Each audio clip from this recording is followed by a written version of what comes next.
playing. This is the second stream, the second session of a game I'm running called Candlekeep, A Deep and Creeping Darkness. And I am Stan Smith. I'm very fortunate to be playing with a very experienced group of players tonight.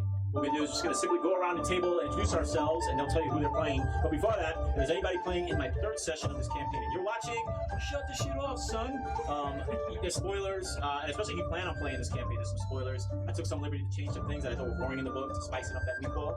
So, with that said, I'm Stan Smith, and we're just going to go around, and they're going to introduce themselves and who they're playing. So, I'm Craig, I'm playing Varys, the Legend Road. Excellent. I'm Chris, I'm playing Dondari Mythamar, called Dare, a human arcane cleric. Jesus Christ. My name's Giovanni. I'm playing Sylvain. He's a half-elf undead warlock. I'm Travis. I'm playing Harry Woodfordbottom. He is a halfling wizard. And I'm Dustin. I'm playing Chinturi, the Warforged fighter. Awesome. And this is probably the strongest first level group I've ever seen, but it's alright. It's all good. It's all good. So, without further ado, I present to everybody an awesome game called A Deep and Creeping Darkness.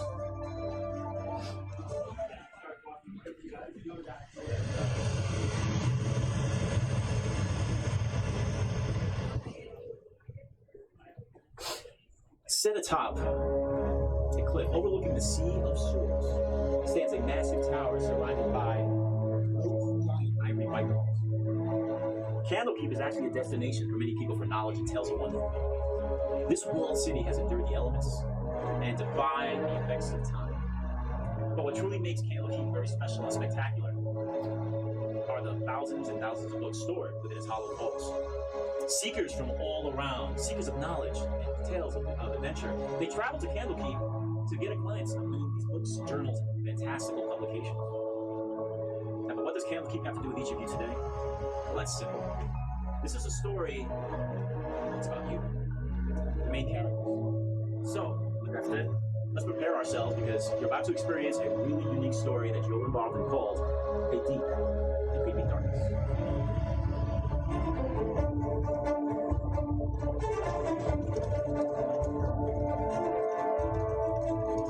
Now, our adventure is going to begin. It's a sunny morning, and we're in a horse-drawn carriage. This horse-drawn carriage races across the Sword Coast, heading towards the city of Candlekeep. Sitting inside this carriage, there's about 4 to 5 strangers, all sitting quietly, staring at each other very suspiciously. What brings these strangers together? They all answered the call on a bulletin board outside local villages, where a wealthy businessman was acquiring hired swords to help escort him find a relative. So not only are there 5 strangers in this carriage, but there is their benefactor. The benefactor, his name is Jandar Barrister. Now Jandar, he sits quietly in this carriage, dressing like an aristocrat. He's kind of a heavy-set man, very pale skin, rosy cheeks.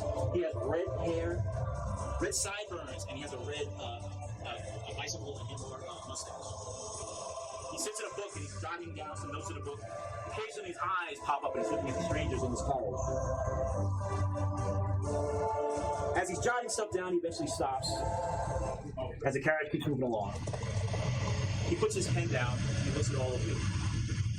Well, considering you are all hired help on my coin, this motley crew is quite a quiet bunch. And well, since we'll be spending several days together, I think this is an opportune time for all of us to get to know one another. So, he closes the book and his eyes fall upon you. He looks at you. The house you come from, what name did they give you? Silverleaf. And describe what you look like, please. So, a rogue, he's dressed in a really dark black studded leather. He has looks like a bandolier of daggers across his chest. Got 2 short swords. Daggers look like made into the leather. So, I'm from Fort Mather. I was exiled of an engineering disagreement. The elves of Mr. Nord don't care for people relinquishing some of their trinkets. So, my family as well as my land have exiled. So, I've been making a living on the Sword Coast for the last 4 years. Through Baldur's Gate, Waterdeep. Now I'm trying to call it, come to Candlekeep and see what's going on with the benefactor. And as you're saying this, Jandar, an old gentleman, so takes his monocle off his face. He breathes heavy on him, he wipes it, puts it back in, and he opens up this book. In front of the book, it reads, The Brave Adventures of the New, and he starts jotting it down. And he says, Varys? Yes. His eyes fall upon you. And what do they call you? So I look up. I've been leafing through a small, what looks to be probably a prayer book. I'm Dondarrion Mythalmar. My friends call me Dare. Now describe what you look like. So got kind of sandy blonde hair. He's looks like he's probably early 20s human. Clean, fresh face, bright eyed. Although his eyes do have a slight haunted look to him, a little weary. He's wearing priestly vestments underneath, like a scale mail breastplate. He's got a shield next to his side on the carriage seat. You don't see any particular weapons except for maybe a dagger at his hip. He's got a white cloak that's emblazoned with the symbol of Mystra, which is also, you notice, is emblazoned on the shield in front of him. You have a story to tell. And he opens this book and he grabs this pen and it has a nice little feather to it and he's staring at you and he's about to write. He says, well, I am a seeker of the Church of Mystra. I travel around for the Lady of Mysteries and I seek out new magics and knowledge for her and investigate mysteries and other strange goings-on. Your notice on the board so it drew my attention. Excellent. So far, my coin looks like it's going really far. His eyes go to you. So, mysterious one, do you have a name? So Sylvain is sitting back and he has this locket in hand that he's looking at. Closes it. My name is Sylvain. Describe what you look like. Sylvain is a half-elf, dark black hair, kind of pointed ears, clean-cut face. He's gowned in a full black robe outfit with chains hanging down from the waist. He has these spiked pauldrons, and he has this black mask that he only ever puts on during combat. And he's a bit quiet, kept to himself sometimes, and he says, I saw the job, and it looked like a good opportunity to get over to Candlekeep in search of a powerful artifact, something that can break a seal. Save my brother. So far, doesn't give an opportunity. He's writing. He says to you, well, even though you seem like you can handle yourself in strange situations, my friend, I think this is going to be an uneventful trip for all of us. But I'm glad to have you. Maybe we'll find what you're looking for. He starts jotting down, and his eyes look down at a small halfling sitting. So, little one, what's your name? Huh? What's that? I was looking out the window. It's off. It is quite a beautiful movie. So the rest of you probably want to know a little about yourself. What do they call you? I'm Harrywind Furbottom of Primrose Furbottoms. You've heard of us, right? Right outside Wayloon, there's about maybe 20 or 30 of us left. But we're all just, we hang around Wayloon. We're some of my relatives were fishermen. Me personally, fish is boring. Who wants to fish all the time? Not me. So I'm going to go ahead and, we was hanging around town, helping the local villagers out with issues they may have or maybe they don't have. I don't know, one way or another. I'm going to go ahead and help them out for just a small pittance. And I did see your ad on the local, the cat, the name of the inn there. And I saw you're looking for people to come help on adventure. It sounds like a great time. Really interested in adventuring. It seems like a great way to get out of the fishing village and not really be part of fishing anymore. Because who likes fish, right? Can we talk about fish? There's all kinds of fish. And as you're going on, his monocle actually falls out of his face and hangs down, and he just stares at him. He doesn't write anymore. He looks and he's like, Harry Bottom? Harrywind Furbottom at your service there. He drops stuff down. Primrose Furbottom. He takes his monocle, puts it back, and goes, that should be enough, sir. That should be enough. Suit yourself. His eyes turn and look towards you. You, mighty one, what do you go by? Greetings, I am Centurion. I am a warforged. I thought there was a man under this armor, but describe what you look like. So basically, I look like Iron Man, but instead of red, it's silver. It's silver and gold instead of red and gold.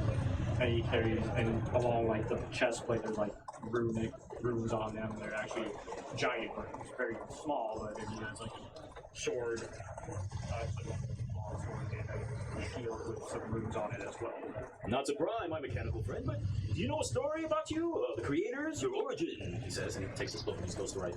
Well, I am only 3. I have only been active for 3 years. The scholar who completed me is working out in the study of giants. But he can only do so much as far as studying giants. He doesn't necessarily can't go up to giants because they will probably destroy him. So I have been tasked to helping out with his research, and I found a flyer on the bulletin board stating the place where there could be giants. Excellent, my mechanical friend. Let me know if you need oil. He jots down a few more notes in this book. He closes this book and he glances out at the morning scene. You're basically on a long peninsula. Both sides of you are the sea of swords. Jandar reaches down, he grabs this long pipe. He puts some spices in it, and right away the smell hits all of you of tobacco. Lights it, takes a puff of it. Circles fill up the cabin and dissipates. Jandar looks at all of you. Since you all know about each other, I'm going to explain about myself. I am Jandar Bannister. I am the proprietor of Precious Metal Mining. My brother and I run this company, and we are on the lookout for mines that we can dig and find precious metals all the time. We heard about a platinum mine outside of a village called Vermillion many years ago. So my brother Cedric went traveling to this abandoned mine to see what type of business we could dig from this empty mine. Then what happened? Well, I'm glad you asked. My brother Cedric has disappeared. It's already been several years since I've heard from him, and it's at the point now where my family and my investors want to know what is going on. Are we going to spread out our businesses? What's with that mine outside of Vermillion? So since my brother is nowhere to be found and there's rumor of mist and shadow, I knew I had to put an advertisement out for some hired swords to escort me to this town of Vermillion. But because there is some mystery attached to this town, I need some information. And that is why we are going to the great city of Candlekeep. There's allegedly a book there titled A Deep and Creeping Darkness that was drafted by a traveling bard. This traveling bard had put some important information about Vermillion and rumors. We will know when we get the book, my little friend, he says. But one last thing, when we get to the walls of Candlekeep, let me do all the talking. The disciples of Candlekeep, the Avowed, they meet all the seekers of knowledge, which would be us. They will allow us to view a book outside their great walls, but only for a short time. So, when the Avowed comes, I will present them this book. And it shows the book that you jotted down all the information in it. They enjoy stories, especially those that don't have endings. I will use this as payment for us to be able to view this book. But we only will have a few minutes, so I'll need all your help to try to get as much information and clues as we can from this book before we set out to find my brother Cedric. Any questions before we get to Candlekeep? Don't you worry, we'll let you do all the talking. I always let people do all the talking if they want to. It's not a problem. I can be quiet just with the best of them. Would you happen to have any gnome weed for this one? He seems to be a bit energetic. Numbweed. I think we'll be absolutely fine. Nothing ever happens on these type of I'm not gonna quests. fall for that again. Now, about maybe 30 minutes later, about 30 minutes later, the carriage actually begins to come to it slows down. The smell of salt water grows very strong at this juncture. And looking out on the carriage windows from where you're at, you actually see that your trip is slowing down on this long peninsula. And there are sheer cliffs on both sides, waves crashing up. The sea of swords is all over the place. There's suddenly a stop of the carriage, and there's a shift of weight. The door opens up, and there's a coachman, an older man, wearing a black vested cap, some worn pants. He squints and he looks at all of you inside the carriage. He steps back and he goes to the front of the carriage. Jandar stands up, fixes his clothing. He has these green suspenders that he always wears with matching pants, and he sort of snaps them back and he grabs a cane. He puts his pipe away. Okay, follow me outside, and once again, let me do all the talking. And he starts going outside the carriage. So, you guys need to follow out? Following you. Yeah. Okay. Now, upon exiting, you're immediately met by a strong oceanic breeze coming from both sides of the peninsula. From where you stand, the peninsula and the Sea of Swords seems to be going on forever on both sides of you. It's actually so spectacular that the ripples in the water look like diamonds all over. It's beautiful. As impressive, though, as the Sword of Caesars, the city of Candlekeep is actually more wondrous. And there's a nice little map for you. It's massive white walls surround this city on the edge of the peninsula. There are numerous watchtowers that peer over these large walls. However, there's one massive tower in the middle of the city. You also notice, though, there's various people, besides yourselves, the carriages kneeling around the main gates. You notice that there are people with purple robes going to and from all of these carriages. That's all you can see on there. A noise in the sky catches your attention. You all glance up in the bright morning sun, and you see a massive beast, 4 legs, flying with a big wingspan, this looks like a bird's. And you're squinting, trying to get an idea what type of creature this is. So we're going to do our first roll. This is going to be a nature check. Okay. Got an 18. Ooh. 17.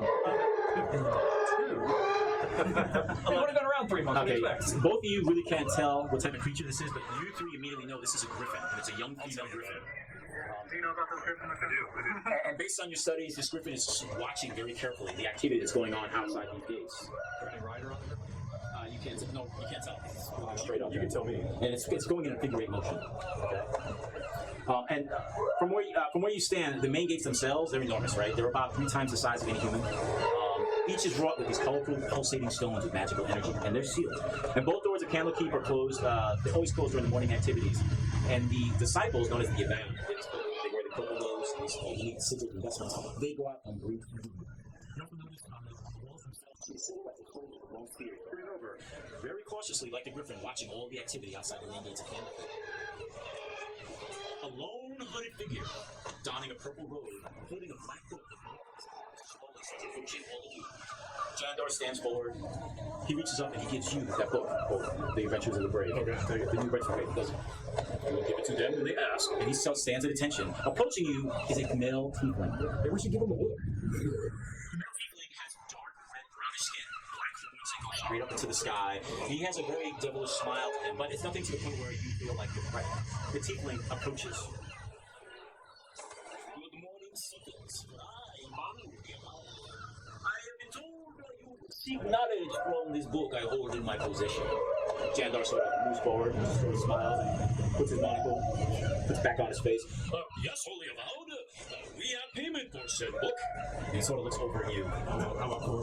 And as you start lifting your hand from the book, it flies out of your hand, and the Baru just catches it. He looks at the book, then he holds his hand out with the other book. The other book levitates up, starts moving towards all of you, opens. The pages start pouring out of the spine and form a circle and start floating in front of all of you. Jandar says, quickly, we only have so much time to read. Whatever page is in front of you, read it. Let's start with chapter 1. Listen carefully for the clues. Oh shit. These pages are levitating in front of all of you. You're gonna get 2. Listen carefully for the clues. Read clearly. We only have a short time before the Avowed take this book back. Who has chapter 1? I do. Vermillion appears to be the town most of the refugees are coming from.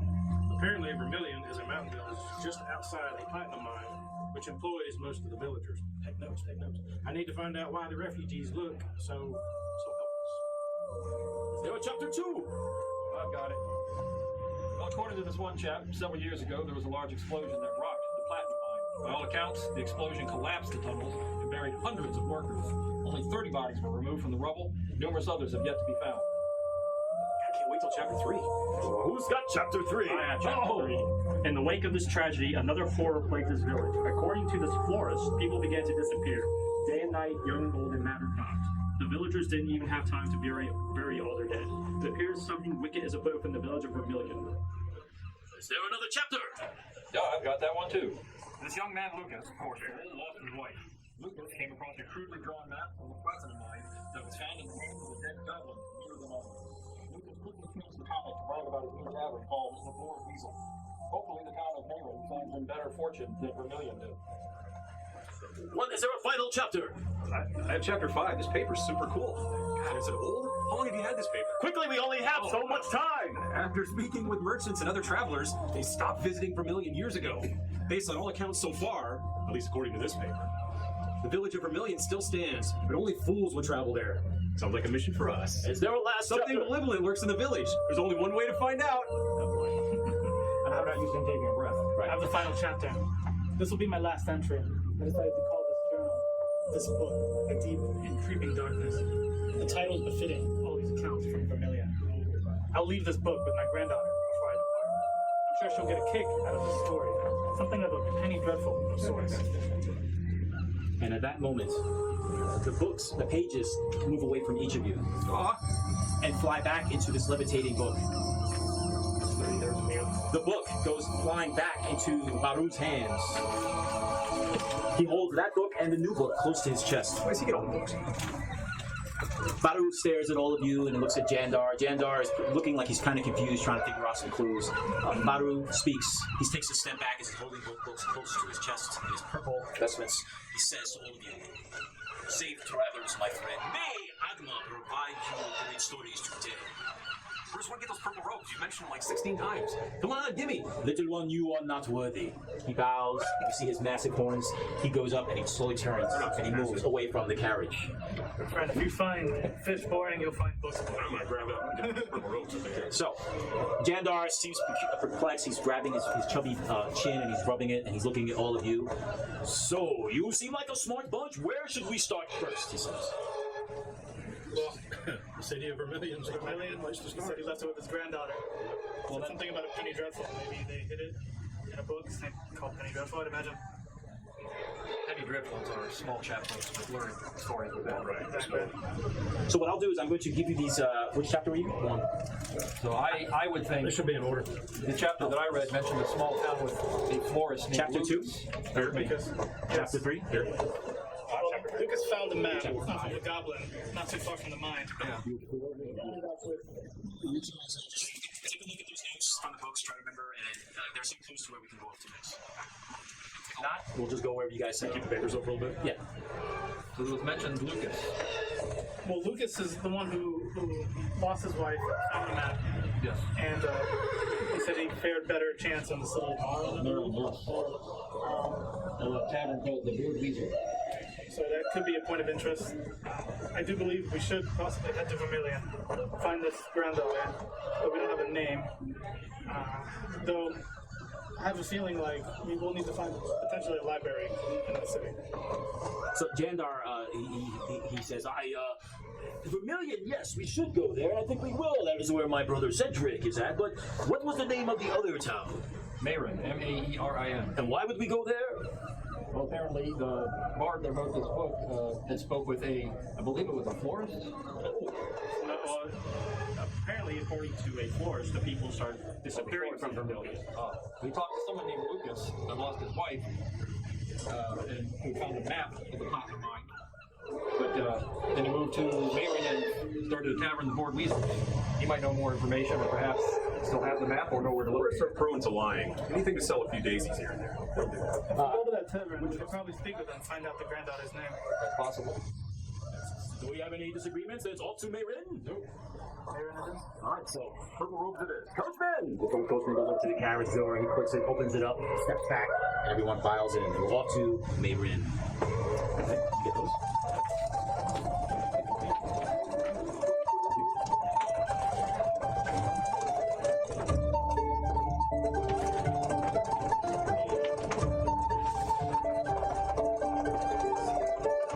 You know the name, of course. Do we not?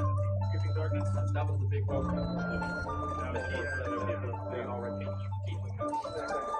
Now, after traveling for about 2 hours in the carriage, it's late morning, we finally arrive to the town of Marin. It's nestled at the foot of a mountain range. And the town of Marin is actually, it's the last bastion of actually civilization before you go to the dismal climate of the woods and the base of the mountain of Vermillion. Now, Marin is not like a large city. It's like it's a nice busy village. Marin nonetheless has lots of activities. There are shops and taverns and other establishments as you pull in with the carriage. There's also an open air market in the center of town where you see people trying to hawk their goods. Jandar looks out the window as the carriage stops, and he sees that the carriage actually stopped in front of a 2-story tavern. There's a large sign outside this tavern that reads, "The Board Weasel."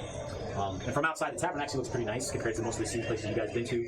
Well maintained, the clay and the tree trunks are also very nicely organized outside these stores. Going out the window, everyone walking about this town seems to be happy, giddy. You hear faint music coming from the Weasel. The doors open and close, people coming and going. They're all happy going in, they're all happy coming out. So, Jandar sits here. I don't do too well in taverns, so I'm going to ask my hired help to earn your coin. Please go and try to get as much information as possible with Marin. I shall be waiting here for you all. That's the job done. All right. Roll back. Yes. Affirmative. Danger. Danger roll up in this thing. Like a whole bunch of secret. As you enter this tavern through the main doors, you're welcome to friendly chatter, delightful music, and amazing smells, scents of spiced pork, smoked beef, and strong ale. It's busy. There are barmaids going to and from all the tables. Your eyes glance at all the patrons. Everyone's having a good time with chatter. Occasionally, eyes fall upon all of you, strangers, and their smiles people notice. Behind the main bar, you see an older black male, probably in his early 70s, very thin. He has an apron.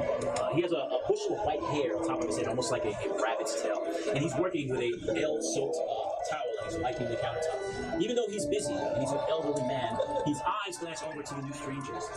He cracks a smile and he waits for you all to come to approach the house. They're like stool? Yeah, there's stools available. Oh, yeah, I'll launch myself inside. You guys all want to line up. That's why I have to get a running start. You line up. As soon as you line up, this bartender reaches down and he grabs what appears to be 5 wooden mugs. Good evening, strangers. Y'all always welcome to the Board Weasel. bartender starts sliding these wooden mugs in front of all of you. The man fully goes to and stops, and he goes, "Whatever you need, my friend, strangers in this town, in my establishment, the first round is on old Lucas." So you each of the medieval things with a wooden mug. How does one clean a wooden mug? Wouldn't it get kind of like, wouldn't it absorb on some point? That's the secret to my ale, little one. It spices up the flavor. The wood has been soaked in some of this great ale. He starts pouring this jug of ale into all of your cups. The cups fill up and start froth coming down the side of this ale. It actually smells really good. Absolutely. You're all taking? My guy doesn't have a mouth, so what he does, the little circle on his chest, he pops it open like a gas can, and then pours the ale in that way. Shuts it. You hear a little ding, kind of like a.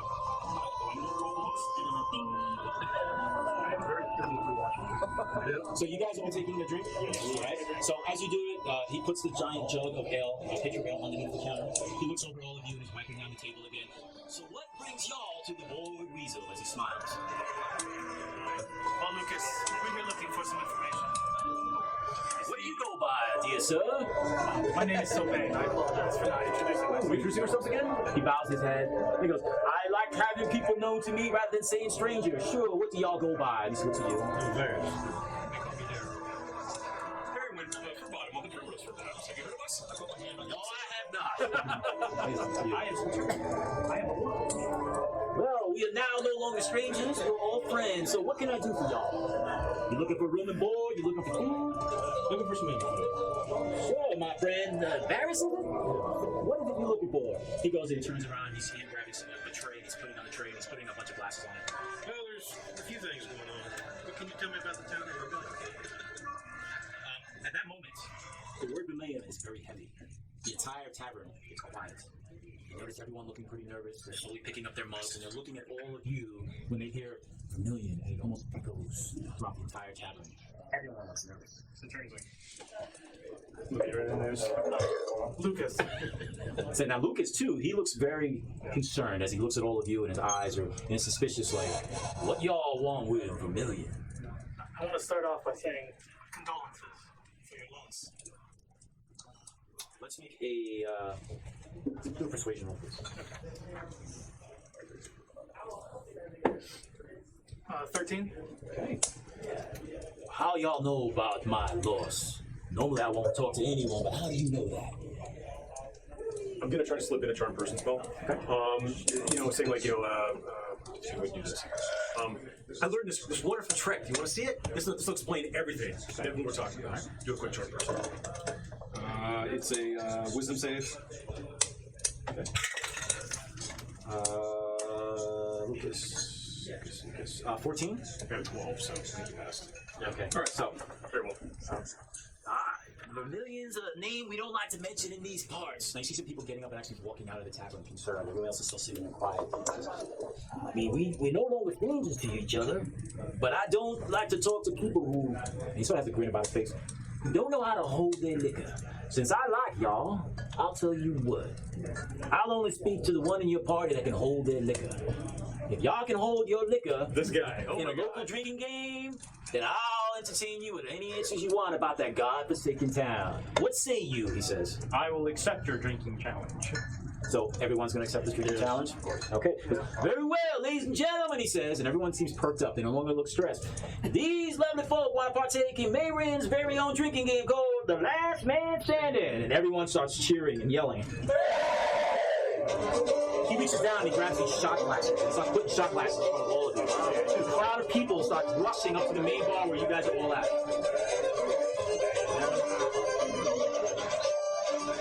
He reaches down and grabs Halfway friend. Lucas reaches down and he grabs what looks like a wine bottle that's wrapped in some type of twine. He takes a cork and removes it. A small and powerful smell of alcohol radiates in all of you. He begins pouring it into all the shot glasses and he smiles. Well, let's do it. Round one. This is how this works. This is how the game works. Take a 20-sided dice, drop it in the cup. First round, you're going to hold it up like you're getting a drink, and then take it and turn it, but do not remove your cup. So, first round, here we go. Turn it, take it, put it down. Do not lift it up. Do not lift it up. Are we able to use it like guy? If you want, you can use guidance. Oh, it's a cancer, so yeah. Yeah, okay, go ahead. All right, this is how this works. The first round, if you roll a 1, you're out. You can add your Constitution modifier if you want. So, first round, let's see. Let's go. Mr. Preserve me. So me being a dwarf. What's it get? Oh, nat 20. Our first nat 20.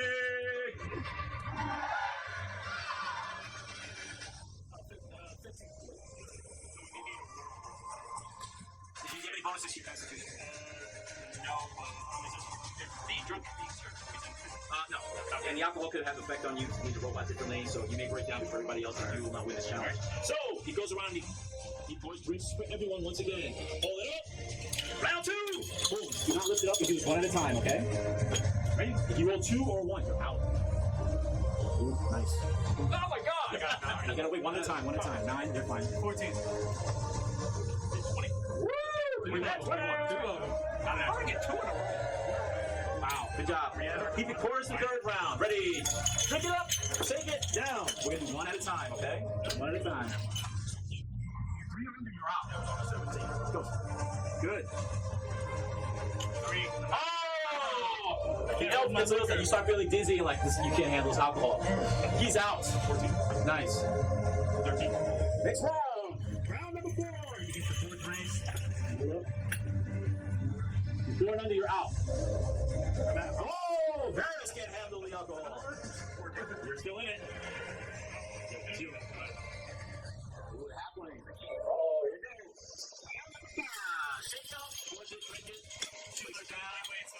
we go. Start with you. Good. Who's the best drinker? Nice.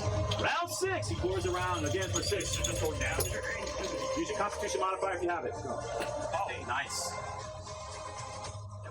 60. Good. You said user modifier? Yeah, give a Constitution modifier. It's up on your book. I got 18. 18, you're good. We are now at the 7th round of drinks. Okay, let's go. Yes. 17. Natural 20. Whoa, nat 20!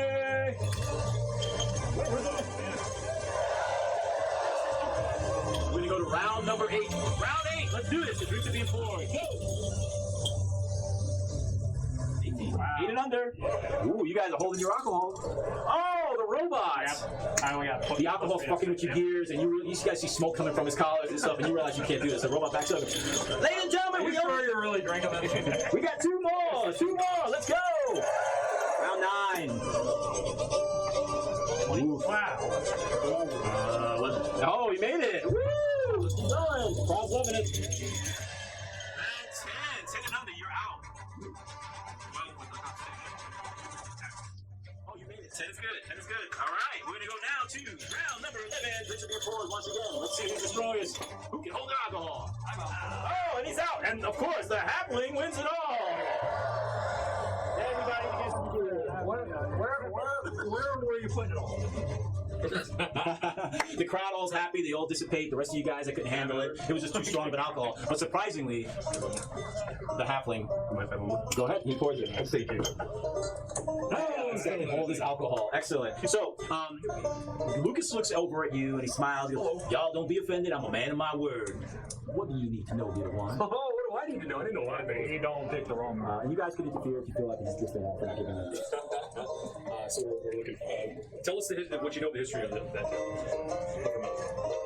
Vermillion was once a bustling village that the main business was a mine at the base of the mountain. My wife, Lorna, she used to work in that mine. And about 60 years ago, there was a massive explosion in that mine. My wife, hundreds of others died in that mine. I was one of the lucky ones that was able to retrieve a body. There were so many others that were unfound within this mine. I buried with my own hands at the base of the old oak tree on the main road. Ever since the explosion, the morning, other mysterious things were happening.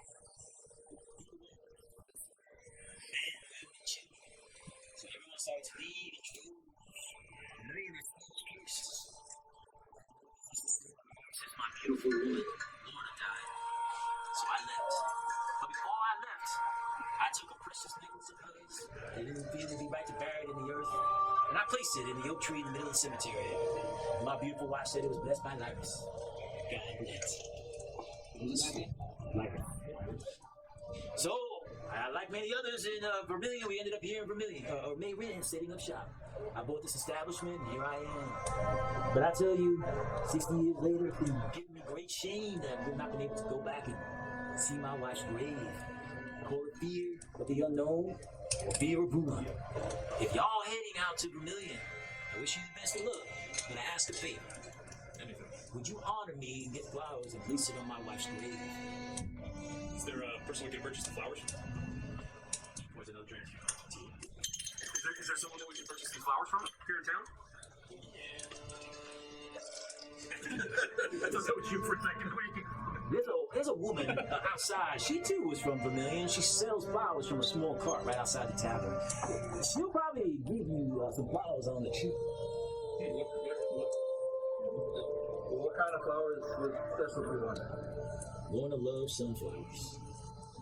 She would never say, don't take me from your food. I've just been scared over the years, and that great shame plays heavily on me. You don't know what it's like to the first person you see when you close your eyes. The first person you think about when you wake is that woman. I love her. Y'all understand who it is. It's really worth when y'all can do that. But listen, there is shadow and rumor of that mist and the darkness in that time. Be cautious. Give us some time to realize that. Only just so that you can see the lights. But not to be cutting you short or anything, but have any idea what caused this explosion? That's a question we all have. That mine was safe. We don't know. The company that was working it, I believe they were called Precious Metals Mining. I think they dug too deep. That's what my wife was saying. But nonetheless, they put everything they could in that mine, from tools and mine carts and sticks of dynamite. Some say it was sabotage. Some say it was something else. Was there anything you maybe found that you think would be useful to us? Not at this moment. But then again, he sort of thinks when you say that. I do have something that may be of interest to y'all. He turns around, he reaches behind the counter, and he pulls up a piece of cow leather. On it, it's a sketch. Gives it to you. When we left the village, some of us tried going back to see what was going on in Vermillion in the first 2 years when we left. And we found a carcass of a goblin, and picked clean, but holding in his hand was this map. And from what it sounded like it seems, based on the stories I heard about the workers in the mine, that is a map of the mine of Vermillion. I can't understand goblin, but maybe this will help you along your ways. This would be perfect, thank you. I almost picked Goblin. I thought Goblin would take giant. That seems like more magic. So I say, Lucas, I have another question. I feel a little unsteady. You mentioned people had been disappearing. What can you tell us about that? We don't know. We don't know. After the explosion, we didn't even have time to bury all our dead. Little by little, men, women, children, all disappearing. Everyone started to panic, so the Mayor Vaughn, she ordered us to begin evacuations. God bless her soul. She tried to find out what the disappearances were. But I have no idea. Where's the mayor now? It's been over 60 years, little one. He pours you another drink. Yeah, absolutely. Not normal size. Y'all just big. Little. Yeah, that's funny. So, if there's anything else I can do for y'all, if y'all head to Vermillion, good luck. I got a place over here and a stool waiting for y'all. The florist, where can we find her? You go right outside, you can find her. She's a little old lady, very sweet, smiles all the time. She has a cart filled with flowers. You can't miss her. Pretty sure she's next to all the wise. What were the flowers that your wife ordered? Sunflowers. Sunflowers. Then we'll get her. Appropriate for someone that worships their God of light. Agreed. Lucas, we thank you for your time and your information. Be assured, we cast a blessing of mystery upon your wife's gravesite when we arrive. You honor me, sir. He bows his head. May the gods watch over and protect all of y'all. And again, you have a place here at the Board Weasel. Be kind to each other. For those who go to Vermillion, don't come back. He sort of turns around and he starts going back to where everyone's drinking and sort of watching you guys. And some of the looks they have on their faces are as if dead men. So you see the people in their eyes as they're Dead man. Is there?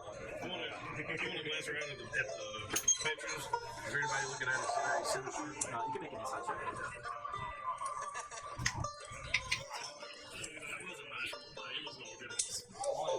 All you can tell, the looks you have, they don't seem menacing, but you can't really gauge whether concern, or fear, or suspicion. Anybody else? I was looking to say if somebody had looking at us sinister, then So are we gonna head out now? Yeah, more focused on comforting Lucas a bit. Go buy them now. You know, watching. Alright, occasionally take notes because I'm not gonna repeat some stuff, especially when I spoke to NPC.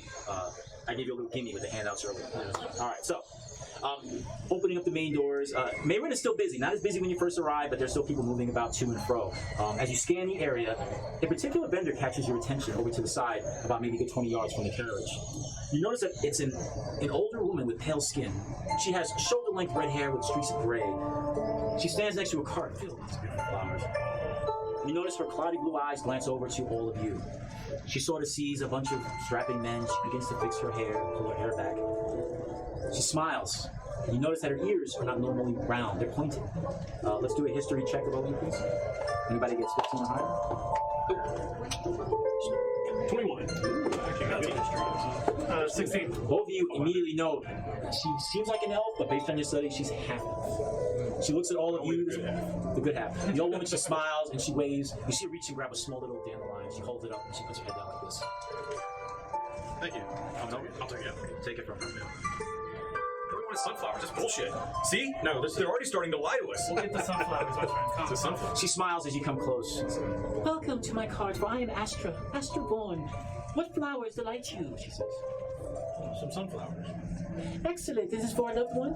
Yes. Tell them about the grave. No. Come on. It's for Get a good a price. Yeah, it's for a memory for a loved one. Excellent. So with one hand, she reaches, grabs a beautiful looking silk cloth. She lays it on top of the cart. She places these sunflowers and starts snipping it. What brings you all to Mayrin? She says as she begins to wrap the sunflowers. We're on a journey, just passing through. Very well. Here you go. This will be two copper pieces. She says. She gives you the flowers. Mark it off. I say, Vaughn, I've heard that name before. Are you any relation to the former mayor of I'll give you the flower. town of Vermillion? Let's make a persuasion roll. Nope. I got a natural one. You say that and she's staring at you. The rest of you pick up on it. Oh wait, that one! Yeah, you can. She's looking at you and she looks in shock. The rest of you pick up on it as something startles her when he says mention it. But she's not responding to him. Madam, I'm sorry if we maybe touched a sore note for you. You see, we're here to look for answers and to what happened at this explosion. You guys are all damaged people, and we'd like to help you get your home back if we could. Persuasion.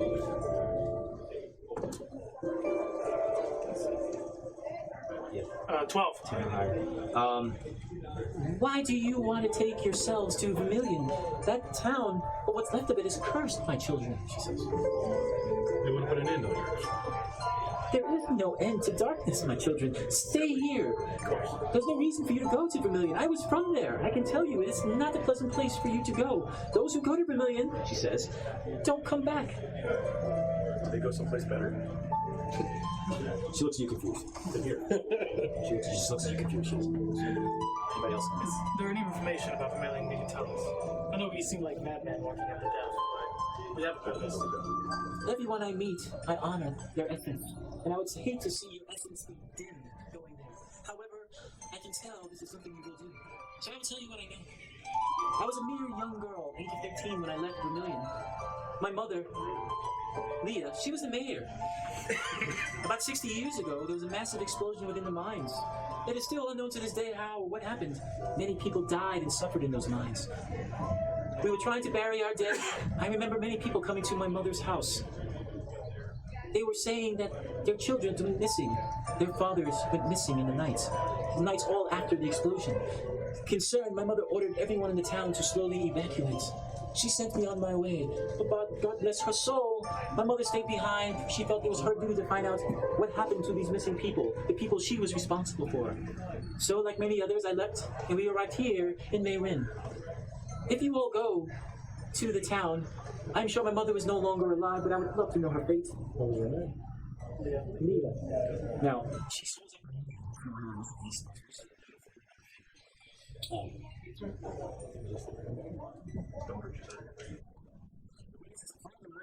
Here's like a snowdrop. My mother has one that's identical. If you find a deceased with that, please bring that ring back to me. That would belong to my mother. So if we find Druid, we'll bring it back. We will bring it back. thank you. You honor me, she says. Oh, one last thing. She reaches down and she grabs this vial, and it's a purple liquid. The vial's about 6 inches. Pretty good. It's a glass vial about 6 inches, and the purple liquid in there has a little sparkle to it. She holds this out. She reaches over and gives you the vial. Oh, I knew you take the lucky feet. No, This is the purpose. My child, this is a goodberry nectar. As you see, I am a botanist and florist. Goodberry nectar in that state, in that liquid, if you pour it on from flowers that are being choked by weeds or fungus, it will clear it out. And she looks at all of you. Goodberry nectar, plants and flowers love it, but weeds and fungus hate it, she says. You guys all look at this. Please make a nature roll. Anybody that's 15 or higher. that's my third 20 of the day. You know what I roll? 5. What is it rolling? Sorry. Nature. 21. You guys killed it. Based on your studies in school, you know that goodberry nectar, it starts in liquid form, but once it gets touches it forms into a heavy gas and settles to the ground, and it covers a significant area of the ground. So, is it hazardous to us? No, to people. She said plants, But I'm just weeds curious. and fungus. Our nature check is that right? Yeah, no, you guys know it's safe to humans, but it's used commonly to take care of like overgrown weeds and fungus and that kind of stuff. Kind of like Roundup. Yes, the non-sowing kind. There is a fungus among us. For weeds, Make sure could we plants. use Turns into a gas. My mother's house, our house, was the largest in the town. Look for it. It's at the end of the main road behind the cemetery. You can't miss it, she says. Maybe you'll find information about my mother there. Any other words for me? And she reaches over and she grabs the side of the cart and lift up and hold it on. Thank you, Astrid, for your information. Be assured that should we find your mother's remains, we will bring the ring back. She puts the cart down and she walks over to you. Her small hand reaches up and touches the side of your face. Her hand is somewhat cold, but she looks at you with a beautiful smile in her blue eyes, and it makes you feel at ease. Thank you, my son. She turns around, she looks at you, and she goes, look at me. She takes the cart, and she starts moving away. Jandar, you see him standing by the carriage, and he's looking over to the king, and he's like, holding his hand up. So you guys gonna go over to the carriage? Yeah. Okay. Jandar. So, what information do we have? Where do we go to next? We go to Vermillion. We have the map. Whoever had it last time. I'm pretty confident that once we get to Vermillion, all of this is just rumor. In fact, I even doubt you'll need to take out your weapons. Very well. He opens up the carriage door and he starts going in. Quick question. He stops. Do you know who was in charge of the mines this 60 years ago? He looks at you and he says, "It was a mining company, probably one of my competitors." Make a insight check. Because we specifically heard the same precious. Yes. Well, I'm good at insight and I roll crap. That would be a 10. Yeah, you think either he's telling the truth or he doesn't know the answer to what you're saying. We're doing insight? Just him, that's the conversation. Jandar goes inside. Come, I don't want to be stuck in the Vermillion town when night falls. Ask him this ring I found. Jandar, how long has your brother been missing? You know, things can. My brother's been missing for over 5 years. 5 years. He came to inspect the mine to see if it was something that was worth cultivating. There's lots of platinum in that mine, and we've heard it's been abandoned for numerous decades. How long have you been missing again? Over 5 years. 5 years. So why wait 5 years to go looking for him? The investors are getting impatient and asking us what is going on with the mine of Vermillion. So, to appease the investors, I've waited long enough. We've sent many messengers to Vermillion who haven't obviously returned. So it was at that juncture where I need to do it myself. Hence the reason why I put the ad for all of you to join me and escort me. Once we get to Vermillion, we'll get the answers we need. Who knows? My brother Cedric probably shacked up with some woman from the town of Vermillion, and all the answers will be solved. And know this, if we get that mine up and working, you will all be rewarded handsomely. Sounds legit. Sounds quite optimistic of you. Yes. Who am I to judge? And I think we'll be fine. This will be the easiest coin you've ever earned. Huzzah! He says, and he goes in. Ready? Makes the carriage around the corner. These guys are all like, the two minutes don't come get us. He's like, huzzah! I'm like, more! So, at this point, we're going to take a nice break. You guys gather some of your stuff, you go outside, I'll come get you to come in, okay? So, we're going to take a quick break, and we'll be right back.